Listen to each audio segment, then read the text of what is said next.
new technologies, new entrants. I think they're going to provide a whole lot of new horizons for aviation. Going to give us opportunities to reach remote places we haven't reached before.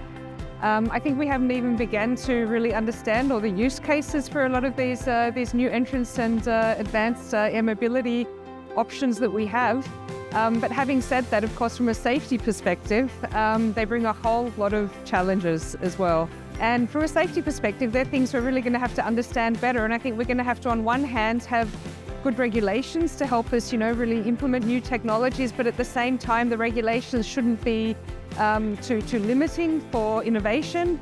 I think that we're also going to have to work on new safety management methodologies. We're going to have to find new safety tools.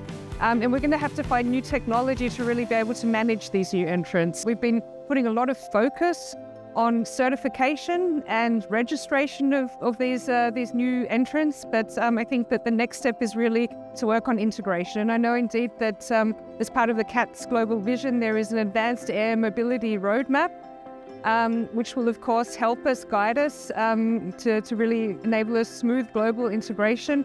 And I think we're all going to have to focus on that in the next years. The number of changes, the scope of changes are huge. We're talking about things like artificial intelligence, digital and remote towers, digitalization of CNS. There's a whole bunch of things that are happening at the same time. As ANSPs, we're used to, let's say, slower, more incremental changes, which we can always safety assess. It's more of a steady process, and that's really changed in the last years.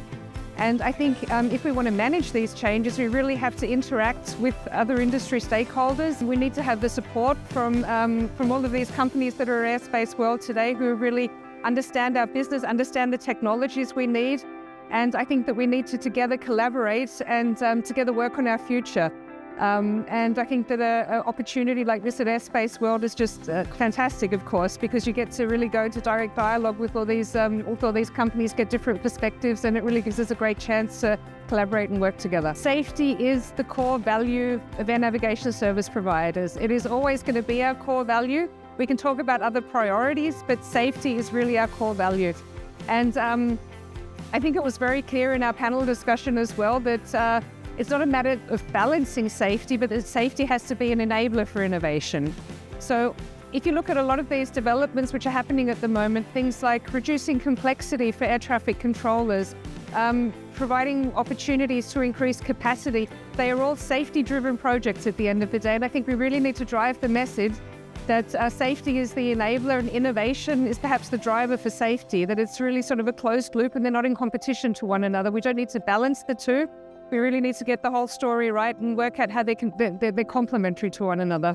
I think that's the way we have to go. And that was very much also in the panel discussion. See you at Airspace World Lisbon 2025.